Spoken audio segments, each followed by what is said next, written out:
And now I'd like to welcome Dr. Michael Silber.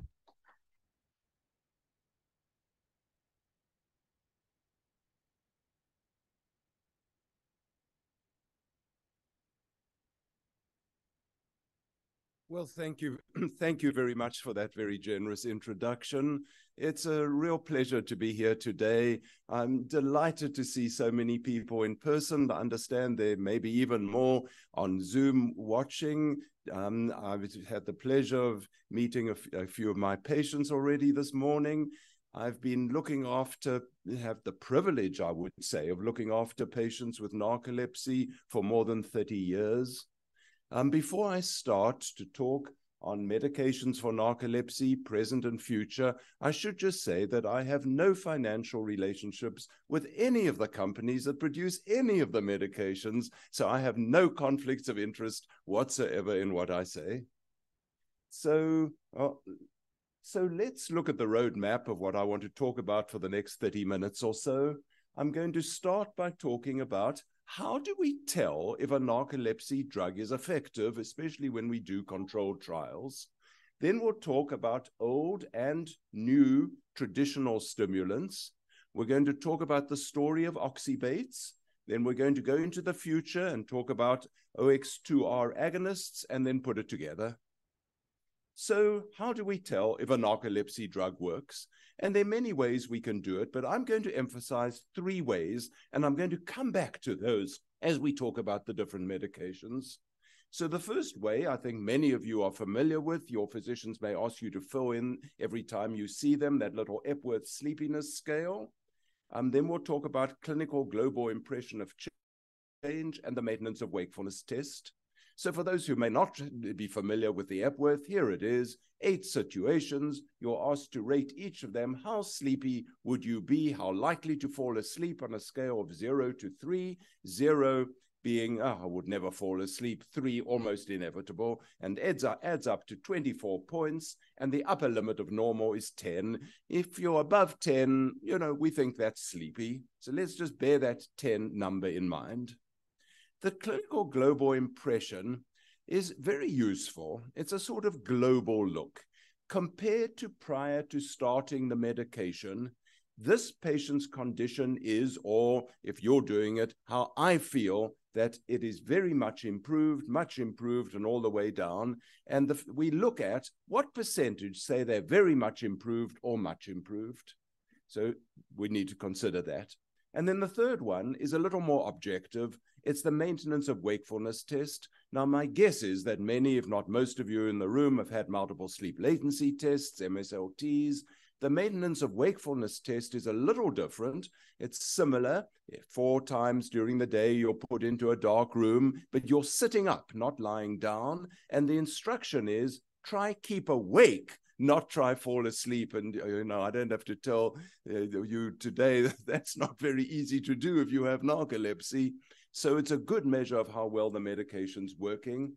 And the bottom line is we give 40 minutes to each trial, and people who have normal alertness can usually remain awake for more than 30 of those 40 minutes. In fact, in practice, people who don't have narcolepsy, most can remain awake for the full 40 minutes, but 30 minutes is sort of a good cutoff.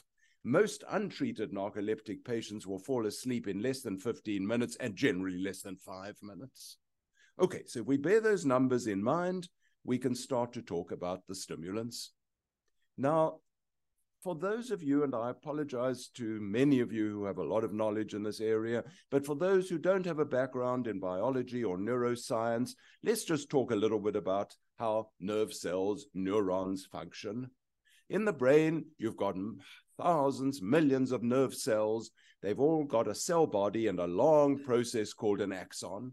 Electrical impulses travel down that axon, and then they want to transfer that message to the next axon in a chain. But at the bottom, and here we're going to see if this is going to work now.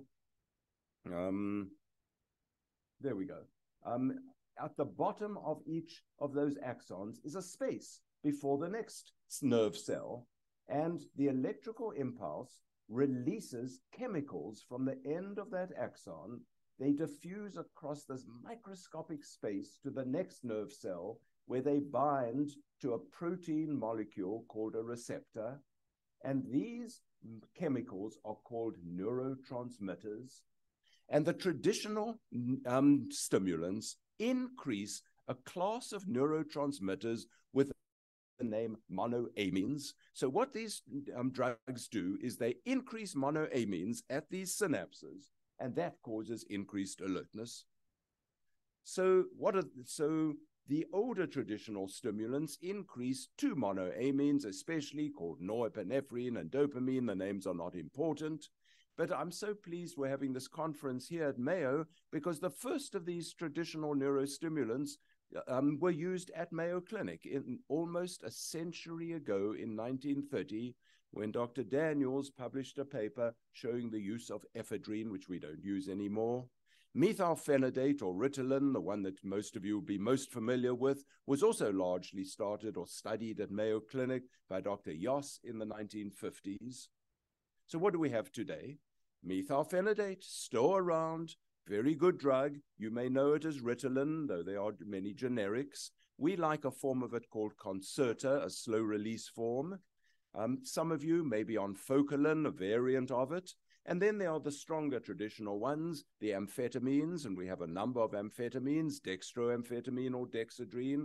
The one that I think is used most, Adderall, is a mixture of amphetamines, and still available actually by prescription is methamphetamine. There are very few patients using it today because it's getting harder and harder to get and very expensive. And of course, there's a stigma about it, but I put it down there because it is still theoretically at least available. Now, for these older traditional stimulants, which we still use, we prefer the slow-release, long-acting forms to prevent those dreadful surges of energy and then those descents down into the depths of sleepiness and then up and down. So we want to smooth that over. We give most of them at least twice a day, sometimes up to 3 times a day, even the long-acting forms. Doses vary, but often they have to be fairly high. Most patients will require up to 80 or maybe more milligrams a day of these drugs to work. Concerta's got this strange dose schedule. It goes in 18 milligram aliquots. I have no idea why. How effective are these drugs? Well, patients, and many of you will say, yes, they're effective, at least up to a point, but there are very few trials because most of them were approved for narcolepsy long before the era of modern scientific trials. Now, the problem with these stimulants is their side effects, of course. As the dose gets higher, we get what's called sympathomimetic side effects because they stimulate the sympathetic nervous system. So patients get anxious, irritable, they lose weight, they feel the heart palpitations, they may get a tremor of the hands. Children who have a tic disorder, it may worsen tics.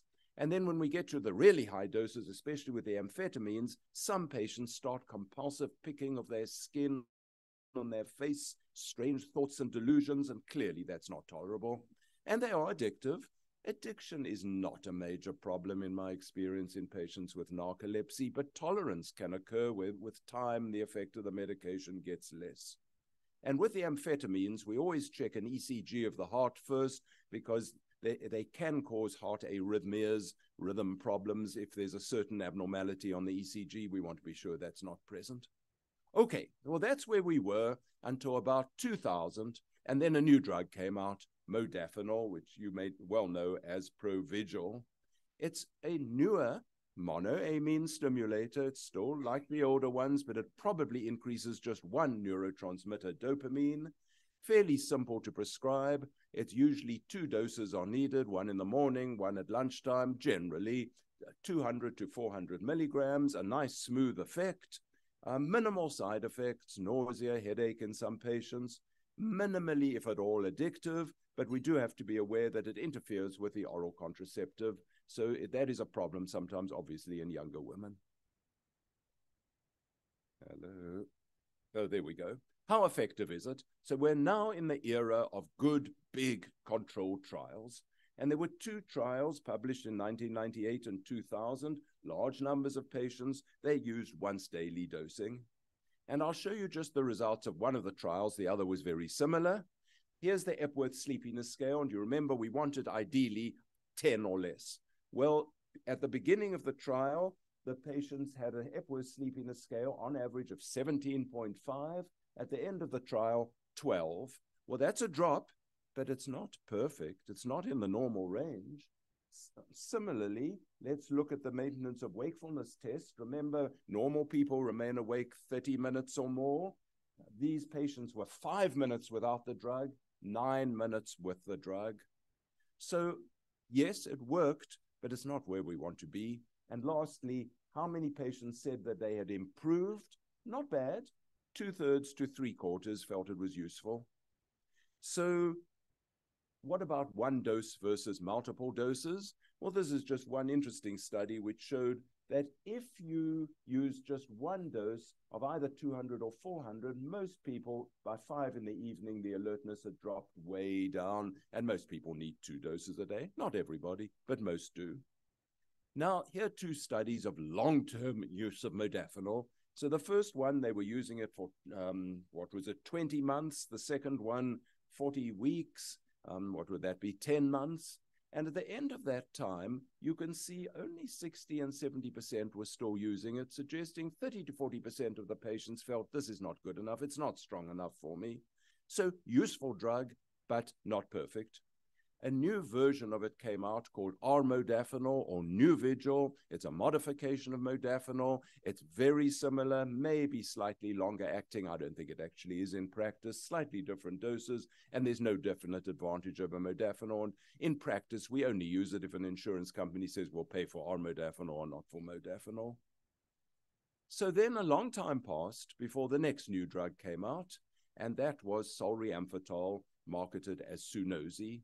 It's again, like the traditional stimulants, it increases monoamines, in this case dopamine and norepinephrine. And here's one of the studies on the maintenance of wakefulness test, started at 8.7 minutes and went up to 21 minutes. Well, that's doing a little better. It's not above 30 yet, but it's doing better. Again, I just must caution us to be very careful in not comparing these different studies too rigorously. There were different populations of patients. These drugs have not been tested against each other. So you've got to be careful in saying, oh, well, this got to 21 minutes, whereas on modafinil, it only got to 9 minutes, therefore it's a better drug. But it's nevertheless encouraging. The Epworth Sleepiness Scale dropped to 10.8. That's more encouraging, getting towards the 10. And I was very impressed with the figures that almost 90% of patients said, yes, I was improved or very much improved on this drug. So I think these numbers are probably more impressive than the earlier drugs. It's used as a single dose once a day, 75 to 150 milligrams, some side effects, nothing terribly bad, no effect on cataplexy, however. And then the second of the new traditional stimulants came out, and that was pitolisant or Wakix. Now, I have classed this in the same group, but it's actually a different drug. It also increases a monoamine neurotransmitter, but a completely different one, which had never been targeted before in narcolepsy, and that's histamine, and it works slightly differently to increase histamine from the way the other ones work, not important. Well, here's the numbers on the controlled trial. Maintenance of wakefulness tests, well, 9.7 minutes after 8 weeks medication. It's an increase, but nowhere near 30. Epworth Sleepiness Scale, yes, that's more impressive, down to 10.5, again, very similar to solriamfetol, and 73% of patients said they were much improved or very much improved. But what pitolisant did do, which solriamfetol didn't, was to reduce cataplexy. And you can just look at the blue line. The blue line is the group taking pitolisant, and that's the rate of cataplexy. Without going into numbers, you can see it drop dramatically. It's a very, again, strange doses. I don't know why these companies come out with these strange doses, 8.9 milligrams, but you slowly build it up to a maximum of 35.6, some minor side effects. But like modafinil, it can also interfere with the effectiveness of the oral contraceptive and can also interfere with certain other drugs, so it's a little more complex to use. I'm aware of 2 further drugs affecting histamine that are being tried by different companies, one called Enerasant. A phase 2 trial has been published. The results were modest at best. and another drug called Semelicant, and I'm not aware of any studies published yet, but keep an eye on it. It looks like that new histamine drugs may come out in the future. Well, let's change direction and talk about the world of the oxybates. The oxybates work in a completely different way from all the other drugs, and to be quite honest, we don't know how they work. But that doesn't matter if they work. The story has become complex. It used to be just sodium oxybate, Xyrem. Now we have lower sodium oxybate, extended release sodium oxybate, and something's being produced which isn't yet on the market called no sodium oxybate, which sounds like it's empty air, but apparently it's a drug. And maybe generics. So let's talk about the story. Sodium oxybate started as gamma hydroxybutyrate. Some researchers decided to try what was then gamma hydroxybutyrate for cataplexy. And they found it was the best drug ever developed to treat cataplexy. Further studies showed that it relieved sleepiness and improved sleep in people with narcolepsy, increased depth of sleep. The drug's name was then changed to sodium oxybate because of the stigma around gamma hydroxybutyrate and was marketed as Xyrem. The drug is broken down in the liver and ends up as carbon dioxide. Now, those of you on Xyrem or the other ones know that it's given before bed and then 3 or 4 hours later. Most patients with narcolepsy, as you're well aware, have trouble sleeping at night, and waking up to take the second dose isn't a problem, but some people have to set an alarm. You build up to about 9 grams per day. Now, most healthy people tolerate the drug very well. There's some headache, dizziness, nausea in some people, occasional cases of sleepwalking and bedwetting, but those are rare, and some occasional cases of loss of weight. Now, the problem is not a problem, but one has to be aware that this is a powerful sedating drug at night and slightly depresses breathing.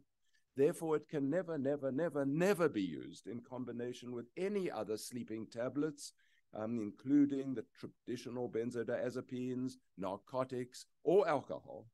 And it can never be used in people with untreated sleep apnea or with other serious breathing disorders. And there have been deaths reported, not many, but some deaths of people who've used it with untreated sleep apnea, very obese people who've also taken alcohol and maybe a sleeping tablet altogether. That's dangerous, but used safely, is a very safe drug, and I've not seen a lot of problems with it. So does it work? Well, here's the main study. And the first thing about the main study it was done was that 78% of patients in this main study did not stop their other narcoleptic drugs.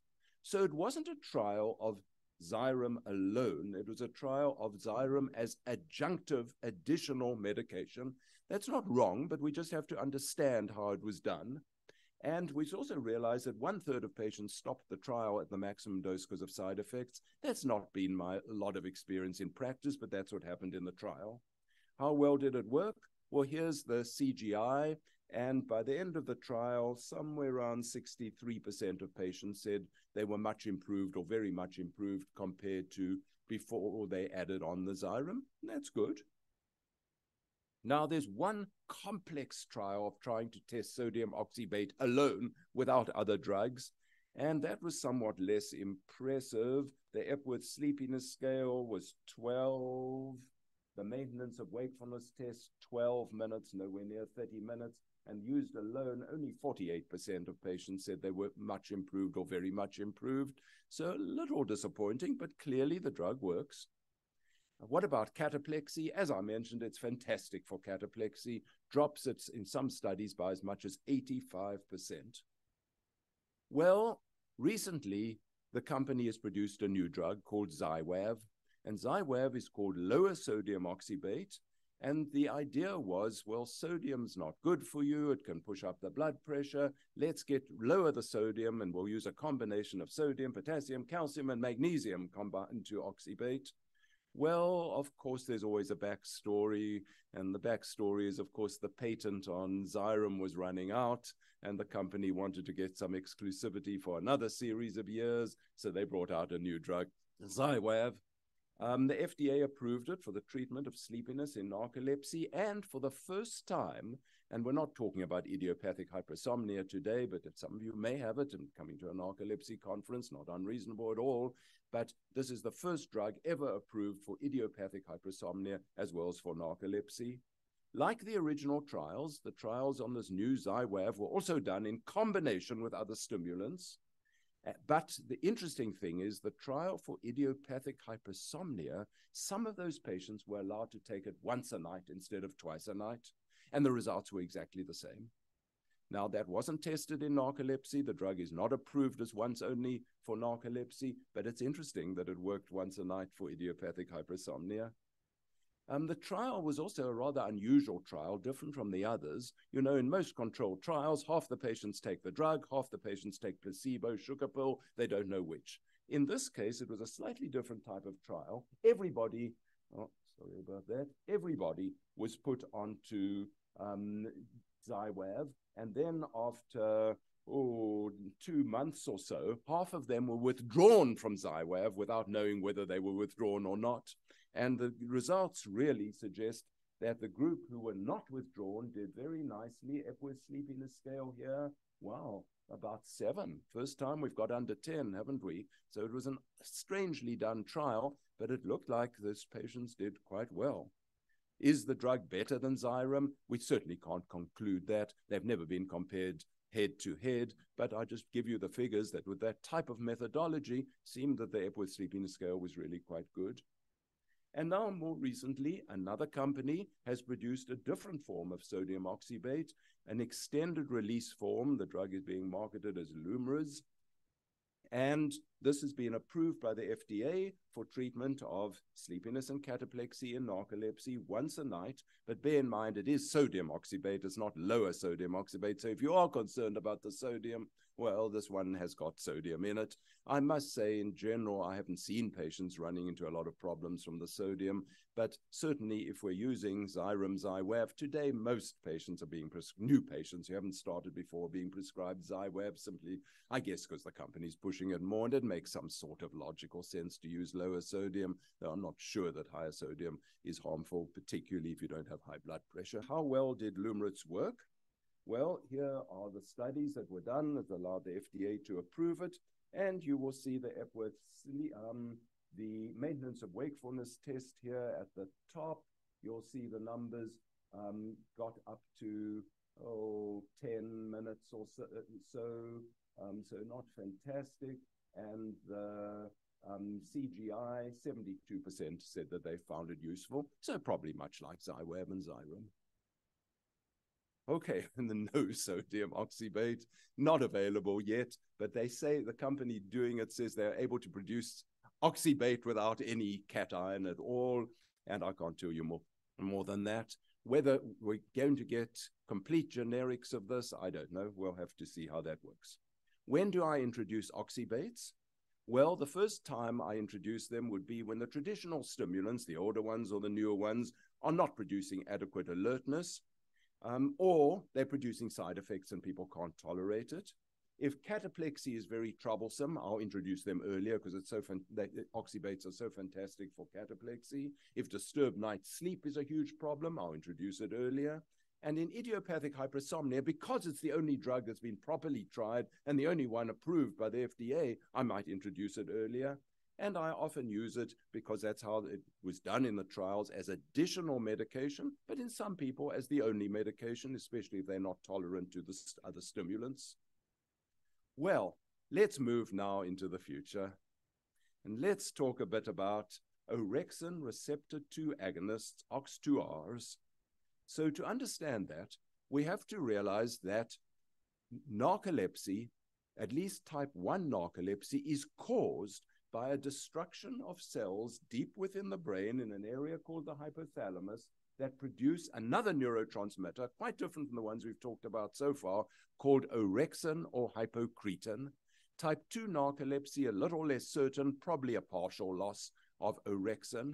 Now, these cells in the hypothalamus spread their axons everywhere in the brain, and they are the main drivers of wakefulness. So when you destroy those cells, that's when you get really sleepy, and that's narcolepsy.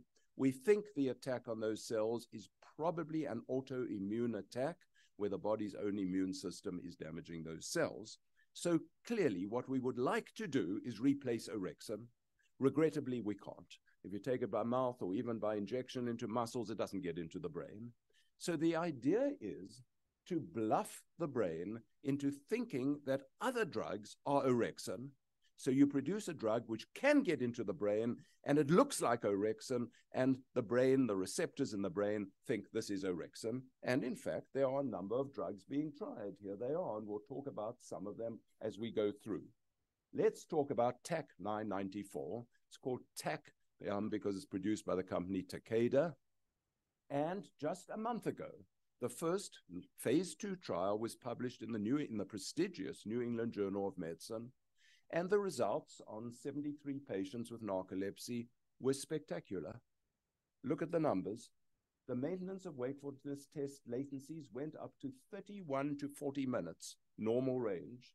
The Epworth sleepiness scales dropped to 1 to 6.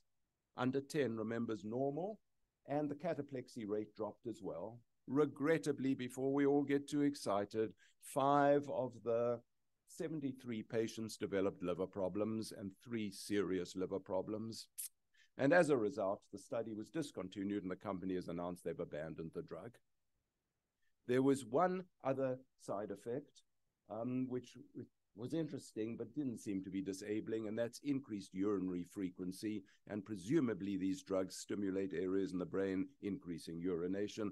If we get a drug of this class, patients may have to live with the fact they have to pass urine more frequently. Well, that's not the end of the story. There's a second drug the company has tried. It's actually got as far as having a name. Doesn't help us very much, Danovorexton. But this drug was tried in a small trial, and it was given by intravenous infusion. So these patients had to lie there, I guess, or maybe they could move around for 9 hours a day for a week getting the infusion of the drug. So obviously this is not practical, but as test of concept, look at the results again. The maintenance of wakefulness test at the end of the week, they stayed awake for 38 minutes. The Epworth sleepiness scale in the narcolepsy type 1 went down to 0 and 6 in narcolepsy type 2, and there were no serious side effects. So promising, but of course not a practical drug. The company is now working on another oral agent by mouth called TAC 861, and a phase 2 study is in progress. So we're just hoping that this will work and it won't have liver problems, and maybe we'll get somewhere there, but we're not there yet. Now, the last drug to mention is an old drug called Mazendal. It's a traditional stimulant like the amphetamines and was used in the past to cause weight loss in people who were obese. But it was used for a while for narcolepsy. Now, a new company has acquired the drug, and they've done some more basic science work, and they say that in addition to stimulating all those monoamines, it also increases orexin, right, or works on the orexin receptor. Is this correct? I don't know. I'm not competent to judge that work, but they've done a phase 2 study, which was presented at the American Academy of Neurology meeting this year as a poster. And you see the Epworth sleepiness scale went down to 9. That's encouraging, and an 82% reduction in cataplexy. I suspect you'll hear more about this drug than the Takeda drugs and others that are being tested, because this one's already available. It's an old drug, and I think you'll hear more about this first, but we'll see how well it works. All right, the last thing before we put it together, I said this may well be an autoimmune disease. Now, many of you are familiar with autoimmune diseases: lupus, rheumatoid arthritis, hypothyroidism, low thyroid, juvenile onset diabetes, where the body's own immune system, multiple sclerosis for that matter, where the body's own immune system attacks cells in the body and destroys them. And many of them are treated with immunosuppression, where we give powerful drugs to suppress the immune system. Why aren't we doing this in narcolepsy? Well, it has been tried in small numbers of patients and has been a complete failure. And the reason probably is that attack on those cells in the brain producing orexin happens fairly rapidly over days to weeks. By the time you're diagnosed with narcolepsy, does that happen in days or weeks? No, never. It takes months or years before doctors realize that one has narcolepsy. The cells are dead by then, and that's why it doesn't work. Well, let's put it together. Firstly, how do I today in 2023 treat a new patient with narcolepsy? This is just my personal approach. Others may do it differently. I'll start with modafinil or armodafinil. If it doesn't work, I'll go to the new drugs. Solriamfetol probably first, unless there's a lot of cataplexy, in which case pitolisant. Now, the second step is contingent on insurance approving the drugs, and it's been an uphill battle, I will say, especially pitolisant. Been very difficult to get approvals. But if I can, I'll try them next. If I can't use them or they don't work, I'll go to the traditional methylphenidate, usually in the form of Concerta, and if that doesn't work, to amphetamines. But I will add sodium oxybate or some form of oxybate at any stage, or use sometimes as a primary medication.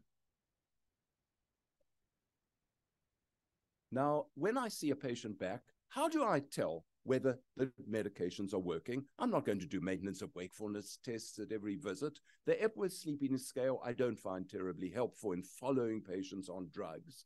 So I use a simple scale of 0 to 10. 0, you're fast asleep.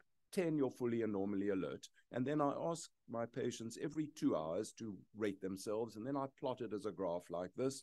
Here's a patient, for instance, who's on short-acting methylphenidate twice a day, and you can see how their alertness is varying. So when I see this, I see a dip at noon, and I see it wearing off by 5 p.m. So I might say, let's move the second dose of methylphenidate an hour or so earlier and add a third lower dose not to interfere with sleep, say maybe at 3 or 4 in the afternoon. So you can see how I modify the regimen based on this. What about cataplexy? A lot of patients find that if you manage alertness, cataplexy anyway gets less. But we've got great drugs, sodium oxybate, pitolisant, and all the antidepressants, almost all of them, may have some effect, especially the old-fashioned tricyclic antidepressants, or the drugs called SNRIs, such as venlafaxine. So what's my take-home message now in September of 2023? It's an exciting time because we have multiple more drugs than we did 10 or 15 years ago, many available drugs, many choices, but I'm especially hopeful that potential future therapies, especially the OX2R agonists, will dramatically alter the quality of life for patients with narcolepsy. We're not there yet. It may not happen. I don't want to get people's hopes up too high, but I'm really feeling very positive that we may have some major breakthroughs for all of you in the next few years. So thank you for attending, and if there's time, I'll be happy to try answer some questions.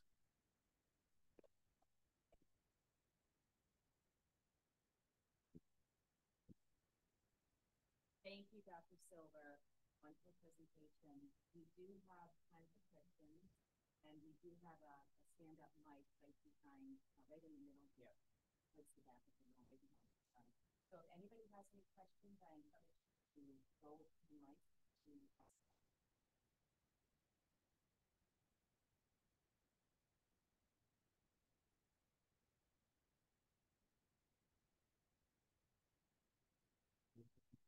Hello.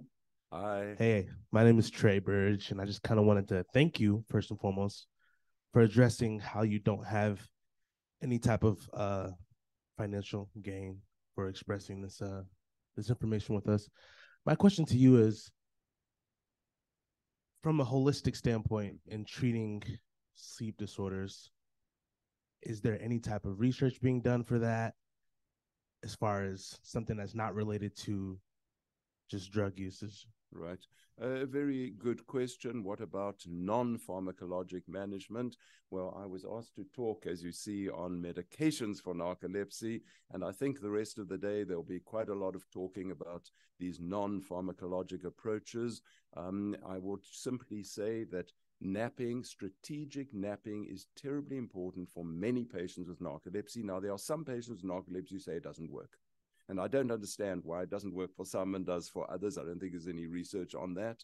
But for those who it works, brief naps, even 15 to 20 minutes strategically during the course of the day, can give several hours of alertness afterwards. So strategic napping is important. Regular, as far as possible, wake-sleep schedules are important. Exercise is important. Caffeine supplementing stimulants can be helpful as well. And just in every way a generally healthy lifestyle. And just as important, be aware a lot of narcoleptic patients suffer from depression, as you all know. Is that an intrinsic part of the disease, or is it a response to such a severe disability? I don't think it matters. One has to address depression, and that doesn't have to always be done through medications. It can be done through multiple ways of psychotherapy and other forms of non-pharmacologic therapy, and we have to address all the psychosocial implications of the disorder and how it affects patients' lives, from education through pregnancy, through the workforce, through interpersonal relationships. All those are utterly vital, and the reason I haven't mentioned them in the talk is I was specifically asked to talk about medications, and there is research being done, not necessarily at Mayo, but there is research being done. There's certain groups who are especially interested in these areas. Thank you. I have one more question for you. Sure.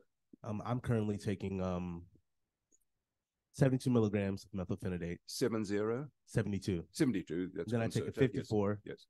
And then I take some fast acting. Mm-hmm. Mm-hmm. And I just wanted to know, is there research as far as how that is going to affect people with narcolepsy, with the effects on their bodies, specifically like my teeth, right? Like I am very much concerned about the long-term effects of the methylphenidate usage in.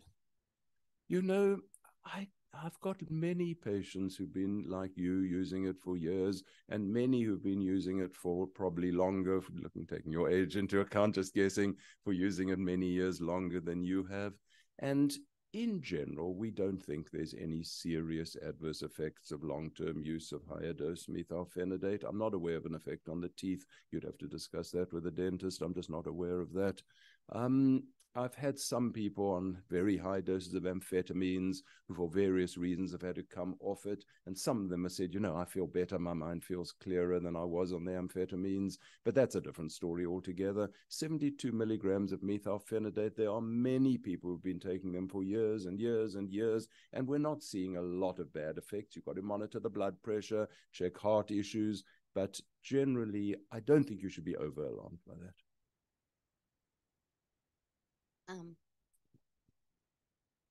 Doctor. Okay, sorry. Angie Randazzo. I was a provider for 30 years, and now I'm working in industry. But I just wanted to point out to patients, parents of patients, that, to not be afraid to ask your provider to help write a letter for accommodations, whether it's work or school. Sometimes providers are very busy and they're reluctant to do that, but that's your best bet for getting what you need and being successful at school or work or whatever. And a lot of companies have, and schools have, paperwork that you do. And most of the paperwork it's like 2 pages of paperwork, because I've done this stuff for patients. So don't be afraid to ask. Anyway, and then behaviorally, trying to get those naps in that's an accommodation, and so maybe, instead of you can always get creative with, like, okay, splitting your lunchtime, having half of it be nap and half of it be eating or whatever, so get creative with your provider. So anyway, I just wanted to make that point, because sometimes people are, feel like they're just stuck in this bad situation, and your provider should be able to also, educate your employer or your school. So, that's just super important. Yes, thank you. Very wise comments. I do a lot of forms for school or write letters. For work, I do it, but I caution the patients, even though it's illegal to discriminate against patients with narcolepsy, small companies, small businesses don't care. So I will never write a letter to the business directly. I give it to the patient and say, you have to decide what you're going to do with that letter. So because I just don't want to cause problems for patients, and each patient has to decide, depending on their work circumstances, are they going to get into trouble by asking for accommodations? It's terrible that we have to think this way. way. But unfortunately, we do sometimes have to think this way as well. But yes, ask for accommodations, try to get them. It's narcolepsy falls under the ADA, the American with Disabilities Act, and it's illegal to discriminate against narcoleptics. Doc, is narcolepsy, is it hereditary or can it be hereditary? Narcolepsy occurs in 1 in 2,000 people. If you have narcolepsy, your first degree relatives, in other words, brothers, sisters, parents, children, have about a 1% chance of getting narcolepsy. So that is certainly more common than 1 in 2,000. So there is a genetic element to it, but 1% risk, I tell people, don't lose. I'm sorry to say it this way, don't lose sleep over it. Because, you know, there's a 99% chance your relatives aren't going to have narcolepsy, but there is a genetic element to it, but it's not the whole story by any means. What about memory lapse? Memory lapses, well, if you're sleepy, as I think most of you know, you're going to have some cognitive impairment, concentration problems, memory lapses. That is part of intense sleepiness. It doesn't mean there's anything going wrong in the brain, memory areas that they're degenerating, or you're going to get Alzheimer's disease or anything like that. That's not what it is. But sure, extreme sleepiness causes memory and concentration problems. Another question, Doc. How can one be functioning, moving around, and what this person is doing is all wrong, but he's still active? I'm sorry, I don't think I understood the question. Huh? I don't think I understood the question. Could you just word it differently? I'm sorry, I don't think I quite understood the question.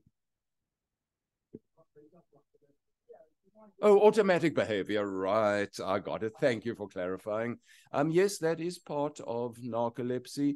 You know, it's strange. I mean, there's stories of in the military of people on forced marches who are marching still asleep on their feet, and they go on marching. So we can do a lot of automatic behaviors at a level below consciousness. It is possible to do that. Now, patients with narcolepsy sometimes find they've scribbled, you know, they've been typing and there's a whole lot of nonsense typed, or they're writing and there's squiggles and things. So yes, you can do some automatic behavior when you're half asleep or part of your brain's asleep and part awake.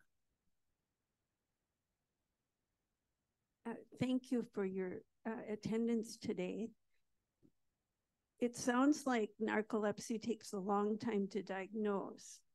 And another mysterious related condition is chronic fatigue syndrome. So are you able to share with us the feeling in the field of how you find the difference? Yes, I believe chronic fatigue syndrome, a very real and disabling condition, and we're especially getting more concerned about it because of its mixing into long COVID now, is different from narcolepsy. Narcolepsy is a specific condition of sleepiness as opposed to what we in the sleep field call fatigue. Fatigue is a very difficult term. It's used, the transportation industry use it completely differently from the way we use it in sleep medicine. Fatigue to the transportation industry means sleepiness, whereas we use it differently. Narcolepsy is a specific condition. We know, at least for many patients, exactly what the cause is. Fatigue is far more difficult to get a handle on, but it is different from narcolepsy. The two conditions are separate. They can be confused, but they are different conditions. We have a couple of questions from our virtual viewers. Number one, are there any tips for handling narcolepsy and cataplexy symptoms in circumstances like extreme heat? Extreme heat.